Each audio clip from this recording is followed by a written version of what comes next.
الرحمن الرحیم پروگرام صدائے کشمیر کے ساتھ میں ہوں سید محمود گردیسی، اور میرے ساتھ آج کے اس پروگرام میں شامل گفتگو ہوں گے راجہ کفیل احمد خان صاحب، لیکن وہ اس وقت اسٹوڈیو میں موجود نہیں ہیں، وہ ان کو ٹیلی فون لائن پر ہمیں لیں گے۔ ناظرین، آج کے حالات، چاہے وہ پشاور کا بلاسٹ ہو، پاکستان کے معاشی صورتحال ہو، لوگوں کی پریشانیاں ہوں، یا کشمیر کے حوالے سے یوم یکجہتی کشمیر کے حوالے سے دین بنائے جانے کا جو پروگرام، یا جو ہماری قوم گزشتہ کئی سالوں سے کشمیر کے ساتھ اپنی کمٹمنٹ کا اظہار کرتے ہیں، دیکھنا یہ ہے کہ کیا سال کے اس 5 فروری کا انتظار رہتا ہے کہ یہ 5 فروری آئے گا تو ہم نے گھروں سے باہر نکل کر چند جھنڈے اور چند بینرز لگا کر تو ہم کشمیریوں کے دل جیت لیں گے، یا عملی طور پر کشمیر کے حوالے سے بھی کچھ کرنے کی کوشش کریں گے۔ ماضی ہمیں بتا رہا ہے کہ ہم نے اس 5 فروری کی انتظار ہی کرتے کرتے ہم نے 364 دن گزار دیتے ہیں، اور جو 365واں دن یعنی ایک دن ہم باہر نکلتے ہیں، ان میں ہمارے وزیر اعظم بھی، تحریک حریت کانفرنس کے لوگ بھی، اور ہمارے ورکر بھی، کشمیر کی جو جتنے بھی سیگمنٹ، جتنی بھی سیاسی پارٹیاں ہیں، وہ اسی 5 فروری دن کو نکلتے ہیں، اور چند فلیکس، چند جلوس اور اس بینر لگا کر تو وہ یہ سمجھتے ہیں کہ کشمیر آزاد ہو جائے گا، یا انڈیا 370 جو ہے اس نے جو وڈرا کیا تھا اس کو دوبارہ لاگو کرے گا، یا انڈیا اپنے آئین کے مطابق کوئی عمل کرنے کی کوشش کرے گا۔ تو یہ ہماری خام خیالی ہے۔ میرا خیال ہے کہ کشمیر کی ہسٹری میں یا کشمیر کی تاریخ میں گزشتہ 75 سالوں میں صرف ہمیں ایک وقت ملا، وہ جنرل مشرف کا وقت تھا کہ جب کشمیر کا مسئلہ حل ہونے کے بالکل قریب آ گیا تھا، تو ہم اس سے اب پھر دور چلے گئے، اور اتنے دور چلے گئے کہ اب کشمیر اقوام متحدہ کی کتابوں میں بھی کہیں غائب ہے، اسے بھی ڈھونڈ کر نکالنا پڑے گا۔ تو قراردادوں یا ان حوالوں سے بات کرنا میں نہیں سمجھتا کہ کوئی اب ہے کوئی ایک میننگ فل بات ہوگی۔ لیکن بہرحال اس 5 فروری کے حوالے سے اس وقت جو کشمیری نژاد جو بیرون ملک مقیم ہیں، اور ان میں یورپین یونین برسل سے سید علی رضا جو اپنی کوششیں اپنے کشمیریوں سے مل کر، یا فورنرز کے ساتھ مل کر، یا یورپین یونین کے ساتھ مل کر، یا ان کے سیاسی لیڈروں سے مل کر کشمیر کے حوالے سے جو جدوجہد کر رہے ہیں، سال کے 365 دنوں میں اکثر دن جو ہے وہ نظر آتے ہیں کشمیر کے حوالے سے بات کرتے ہوئے۔ ان کے علاوہ ہمیں بین الاقوامی سطح پر کوئی ایک بندہ بھی کشمیر کے حوالے سے بات کرتے ہوئے نظر نہیں آتا۔ ہاں، گزشتہ یہ جو ہمارے نئے وزیر خارجہ ہیں جناب بلاول بھٹو صاحب، انہوں نے ایک بڑی میں سمجھتا ہوں کہ ایک جاندار جو تقریر اور جاندار قسم کا جو بیان دیا تھا، مودی کو اپنا اصل چہرہ دکھایا تھا۔ یہ ایک تاریخی واقعہ میں سمجھتا ہوں کہ ان گزشتہ سالوں میں یا ان دنوں میں، اور اس کے بعد عمران خان نے جو اقوام متحدہ میں تقریر کی تھی، اس کے علاوہ ہمیں کچھ نظر نہیں آتا۔ ہم اس پروگرام کی توسط سے گزشتہ 7 سالوں سے پاکستان گورنمنٹ سے یہ مسلسل اپیل کیے جا رہے ہیں کہ کشمیر کے حوالے سے جب تک کوئی اسپیسیفک پالیسی نہیں بنے گی، کوئی مائل سٹون نہیں بنیں گے، اور جو کشمیری جو یہاں ریاست جموں کشمیر یعنی آزاد کشمیر کے جو لوگ ہیں اور یہاں کی لیڈرشپ ہے اس کو ذمہ داریاں نہیں دیں گے، تو کشمیر کے حوالے سے ہم کچھ بھی نہیں کر سکتے۔ لیکن بہرحال میں یورپی یونین کے جو اس وقت ہمارے علی رضا سید صاحب ہیں، انہوں نے جو ایک بیان جاری کیا، میں یہ چاہوں گا کہ آپ کو بھی پڑھ کر سناؤں، اور اس حوالے سے جو بین الاقوامی سطح پر میری اگر آواز چلی جائے تو میں سمجھتا ہوں کہ بڑی کامیابی ہوگی اسی یہ جو ان کا جو بیان ہے۔ سید علی رضا لکھتے ہیں کہ against continued occupation and a human rights violation, arrest of a human rights activist including world famous human rights defender Khurram Parvez and Ahsan Anto and journalist Sajjad Gul, and almost everyday killing of innocent Kashmiri in fake encounters by the Indian occupied forces in India occupied Jammu and Kashmir۔ اب انہوں نے appeal کی ہے پوری دنیا سے کہ please join us to show the solidarity with oppressed people of Jammu and Kashmir۔ یہ انہوں نے بیان اپنے سیکریٹریٹ سے جاری کیا. میں یہ چاہوں گا کہ ان کا ایک کلپ بھی ہے اور یہ کلپ بھی ان کی زبانی سنیے گا کہ سید علی رضا سید جو ہے وہ آپ سے اور اس وقت یورپی یونین سے یا جو اقوام متحدہ کے لوگ ہیں ان سے کیا اپیل کرتے ہیں. میں یہ چاہتا ہوں کہ ان کی زبان سے سنیے کہ وہ کیا کہہ رہے ہیں. 5 فروری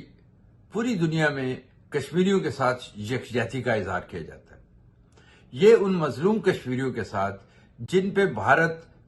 75 سال سے ظلم و ستم کر رہا ہے. وہاں جوانوں کو شہید کیا جاتا ہے، گھروں سے نکال کے ان کو فیک انکاؤنٹر میں مارا جاتا ہے، وہاں کی بچیوں کے ساتھ زیادتی کی جاتی ہے. اور یہ ایک واقعہ نہیں ہے، یہ مسلسل ظلم ہو رہا ہے مقبوضہ کشمیر کے اندر. لیکن بھارتی سرکار جو ہے وہ طاقت کے نشے میں، وہ سمجھتے ہیں کہ شاید وہ طاقت کے ذریعے کشمیریوں کا حق خود ارادیت ختم کر لیں گے، وہ کشمیریوں کا جذبہ آزادی کو روک لیں گے. لیکن کشمیری اپنے حقوق کے لیے، اپنے حق کے لیے، اپنے حق کی آزادی کے لیے وہ یہ پرامن جدوجہد جاری رکھیں گے. اس کو دنیا کی کوئی طاقت نہیں روک سکتی. اور کشمیریوں کے ساتھ ہونے والے جو مظالم ہیں اور بھارت جو کہتا ہے کہ وہاں ہر چیز نارمل ہے، اس کو بے نقاب کرنے کے لیے، اور خاص کر جو وہاں پہ ڈیموگرافی چینج ہو رہی ہے، وہاں پہ انوائرمنٹل جو ڈیزاسٹر ہو رہا ہے اس کے خلاف، اور جو انسانی حقوق کی دھجیاں اڑائی جا رہی ہیں، اس کی جو بھارتی جو آکوپیشن فورسز ہیں، جس طریقے سے وہاں پہ انہوں نے 9 لاکھ سے زیادہ فوج جو ہے وہ بٹھائی ہوئی ہے، اور وہ کہتے ہیں کہ یہ ایک بہت بڑی ڈیموکریسی ہے. لیکن یہ ثابت کرنا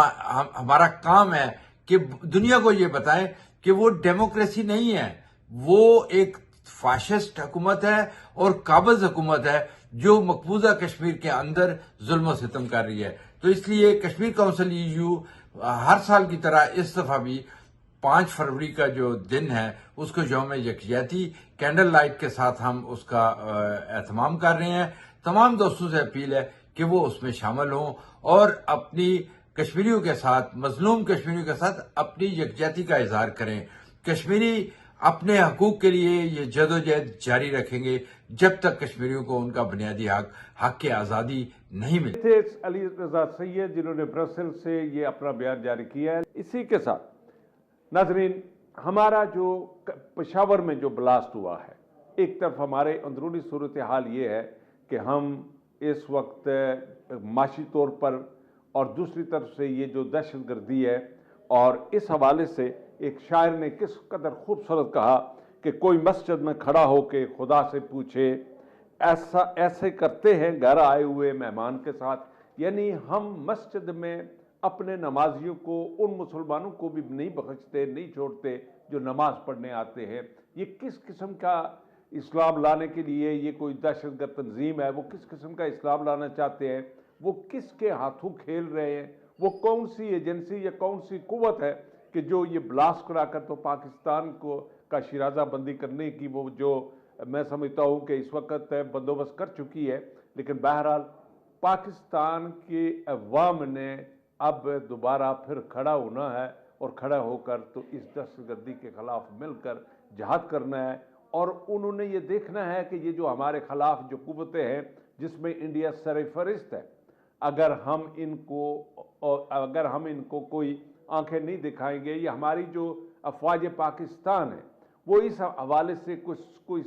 سخت قسم کا ایکشن نہیں لیں گے، تو یہ انوسنٹ جو پاکستانی ہیں، جو لوگ ہیں، یہ کچھ نہیں کر سکیں گے. ناظرین، چھوٹا سا بریک لیتے ہیں.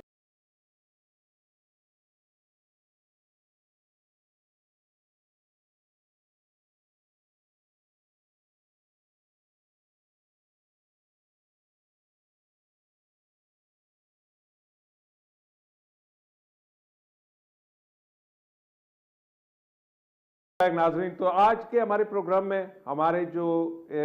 سینئر صحافی ہیں، تجزیہ کار ہیں، جناب مرتضیٰ درانی صاحب، وہ ہم ٹیلی فون لائن پہ موجود ہوں گے. تو اس کشمیر کے حوالے سے بھی میں ان سے سوال کروں گا اور یہ پوچھوں گا کہ کشمیر کا جو یوم یکجہتی ہے، سال کے 365 دنوں میں اگر ہم ایک دن بنا کر تو یہ تصور کریں کہ کشمیر آزاد ہو جائے گا، تو اس حوالے سے میں سمجھتا ہوں کہ باعثیت صافی وہ ایک بہتر تجزیہ پیش کریں گے کہ کیا اس طرح سے، اس صورتحال سے اور ہماری اس موجودہ لیڈرشپ کی موجودگی میں، یا پاکستان کے یہ جو معاشی صورتحال ہے اس حالات میں، پشاور میں جو دہشت گردوں نے یہ جو حملہ کیا اور ایک دن میں ہمارے 100 سے زائد لاشیں اٹھانی پڑی، اس تمام صورتحال کو سامنے رکھتے ہوئے میں مرتضیٰ درانی صاحب کے پاس جاؤں گا۔ مرتضیٰ صاحب السلام علیکم۔ جی وعلیکم السلام سر۔ جی درانی صاحب یہ بتائیے گا، نمبر ایک کہ چونکہ یوم یکجہتی کشمیر ہر 5 فروری کو ہم بناتے ہیں، تو کیا سال کے 364 دن ہم آرام فرماتے رہیں، کشمیر کو بھول جائیں، کشمیر کے مسائل کو بھول جائیں، کشمیر کے جو ہمارے حریت پسند ہیں، جو مجاہدین ہیں، جو اپنی جانیں دے رہے ہیں، ان کو بھول جائیں، اور 364 دن اس طرح سو کر گزار دیں، تو آخری دن جو 365واں دن ہے، یعنی ایک دن ہم جھنڈے لگا کر، بینر لگا کر، جلوس نکال کر تو ہم دنیا یا کشمیریوں کو سہارا دے سکتے ہیں کہ جی ہم بس آپ کے پاس پہنچے اور کشمیر آزاد ہو جائے گا، اور یہ ہمارے گزشتہ کئی سالوں سے یہی ہے۔ اور دوسرا ساتھ ہی میرا سوال ہے کہ اس وقت جو پشاور میں یہ جو دہشت گردی کا جو سانحہ ہوا ہے، ایک تو اس حوالے سے بھی مجھے بتائیں گے، اور ساتھ ہی جو APS یعنی آل پارٹیز کانفرنس بھی پرائم منسٹر صاحب نے وہاں منعقد کی، اس کا اجلاس بھی ہوا، اس حوالے سے بھی بتائیں گے کہ آپ اس کو، ان تمام اس صورتحال کو، معاشی صورتحال کو کس طرح سے دیکھ رہے ہیں؟ جی بہت شکریہ گردیش صاحب، بڑے امپورٹنٹ سوال آپ نے پوچھے، اور اسپیشلی جو یوم یکجہتی کشمیر کے حوالے سے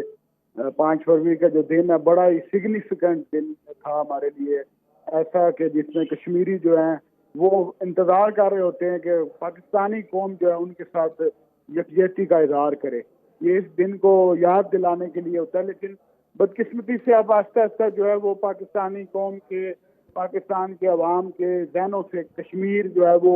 بھولتا جا رہا ہے، کیونکہ کشمیر کے حکمران اور آزاد پاکستان کے حکمران جو آزاد کشمیر پاکستان کے، ان کی پالیسی جو ہے وہ اس طرح کی بن گئی ہے کہ اب یہ مسئلہ کشمیر مجھے نہیں لگ رہا کہ ان کی ٹاپ پرائرٹی میں ہے۔ پہلے جو پاکستان کی فورن پالیسی ہوتی تھی اس میں مسئلہ کشمیر، ایٹمی پروگرام، یہ 2-3 جو چیزیں تھیں یہ